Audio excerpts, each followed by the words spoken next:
Sampai dicekal AS, Prabowo dituduh tabu genderang perang, AS tak bergeming digertak abis Prabowo. Hubungan diplomatik sebuah negara memang terkadang pasang surut. Pada masanya Amerika bahkan pernah mencekal Prabowo. Tentu saja hal tersebut menjadi pro kontra, karena suka tidak suka, terima atau tidak terima, Prabowo adalah tokoh penting bangsa Indonesia. Hal itu bermula saat Prabowo dianggap bertanggung jawab atas penghilangan paksa sejumlah aktivis pada tahun 1997 sampai tahun 1998. Prabowo dicopot dari jabatannya sebagai Pangkostrat pada 1999. Isu pelanggaran HAM menghinggapi Prabowo.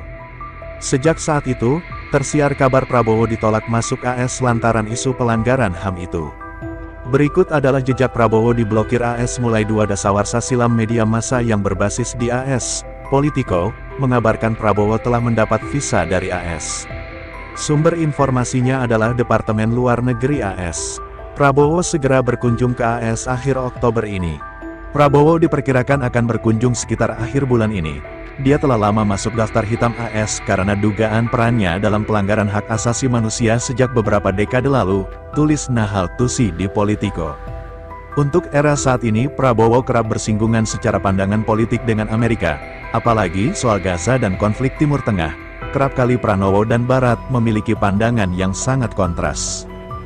Dalam sebuah statementnya, yang dinilai menyindir AS, Menteri Pertahanan Prabowo Subianto menyinggung kaum intelektual dari negara lain yang sering mengajarkan hak asasi manusia kepada bangsa Indonesia, tetapi mereka justru bersikap diam saat terjadi kasus pelanggaran HAM di Gaza, Palestina. Ada bangsa-bangsa tertentu selalu mengajari, Red, kita HAM, demokrasi, tetapi di Gaza, ribuan anak, ribuan ibu-ibu dibantai, dibunuh, dibom, mereka diam. Mereka bilang itu bukan pelanggaran HAM, kata Prabowo dalam orasi ilmiah pada wisuda Universitas Kebangsaan Republik Indonesia di Bandung, Jawa Barat, Kamis.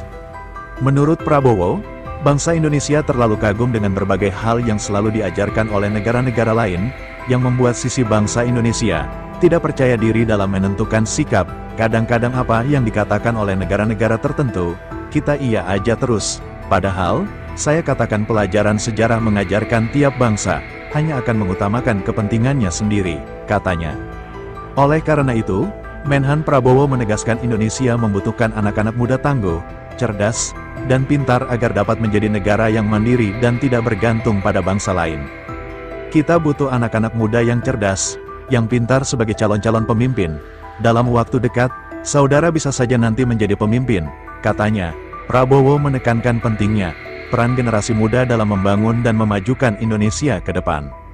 Ia meminta generasi muda untuk aktif terlibat dalam pembangunan negara dengan rasa cinta tanah air.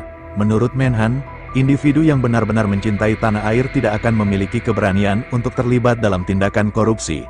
Jadilah pemimpin yang cinta rakyat, cinta tanah air, harus kreatif dan inovatif. Cari kekayaan tidak dengan merampok uang rakyat, katanya.